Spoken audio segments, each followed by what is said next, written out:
हमारी खुदावंद यीशु की अंजील मुक़द्दस यूहन्ना के मुताबिक उसका 14वां बाब पहली 6 आयत। उस वक्त यीशु ने अपने रसूलों से कहा, तुम्हारा दिल ना घबराए, तुम खुदा पर ईमान लाते हो, तुम मुझ पर भी ईमान लाओ। मेरे बाप के घर में बहुत से मकान हैं, अगर ना होते तो मैं तुमसे कह देता, क्योंकि मैं तुम्हारे लिए जगह तैयार करने चाहता हूँ। और जब मैं जाकर तुम्हारे लिए जगह तैयार करूं तो फिर आऊँगा और तुम्हें अपने साथ ले लूँगा, ताकि जहाँ मैं हूँ तुम भी हो, और जहाँ मैं जाता हूँ तुम जानते हो, और वहाँ की राह तुम जानते हो।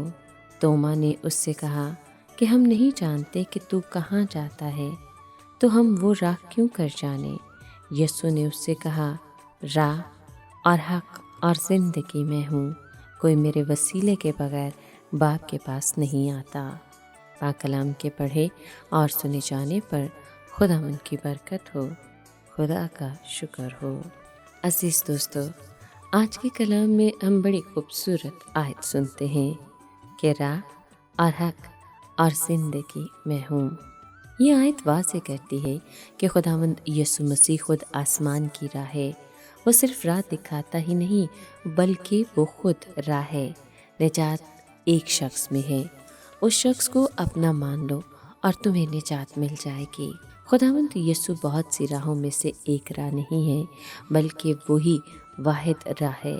कोई मेरे वसीले के बगैर बाप के पास नहीं आता।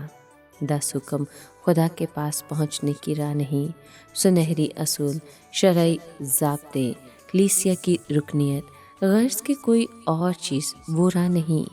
मसीह और सिर्फ मसीह ही वो वसीला है जिससे इंसान बाप के पास आ सकता है।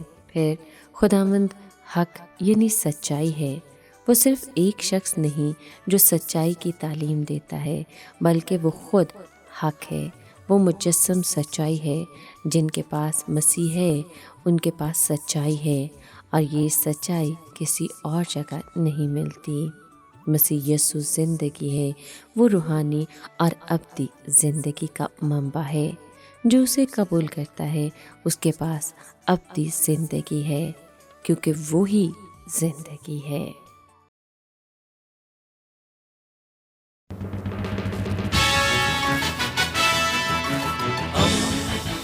दोस्ती का पैगंबर, रेडियो वेरितास एशिया।